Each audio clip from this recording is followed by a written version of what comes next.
میرا سوال یہ ہے کہ اللہ تعالی نے فرمایا ہے کہ ہر جو چیز پیدا کی جاتی ہے وہ انسانی فائدہ کے لیے ہوتی ہے، تو سور کا کیا فائدہ ہے؟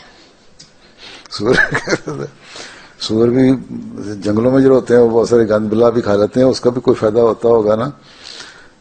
ٹھیک ہے، ابھی تک میں نے کوئی ریسرچ میرے سامنے نہیں ایسی آئی. جب آئے گی تو پتہ کر کے کوئی ہے نا کوئی نکال کے دے دیں جی تو آئے گی تو تم بتائیں گے.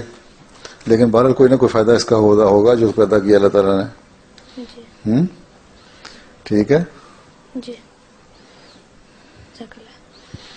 اب جو الکوہل ہے، الکوہل کا بھی تو فائدہ ہو جاتا ہے نا، دوائیوں میں پڑتی ہے، ہومیوپیتھی دوائیوں میں بھی ڈالتے ہیں، دوسری دوائیوں میں بھی. ٹھیک ہے، تو اس کا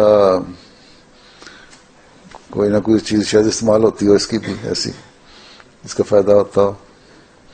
ریسرچ کرنی پڑے گی اس پہ. تم اس پہ ریسرچ کرو، تم تو چھوٹے ہو، کوئی اور ریسرچ کر سکتے ہیں انٹرنیٹ پہ.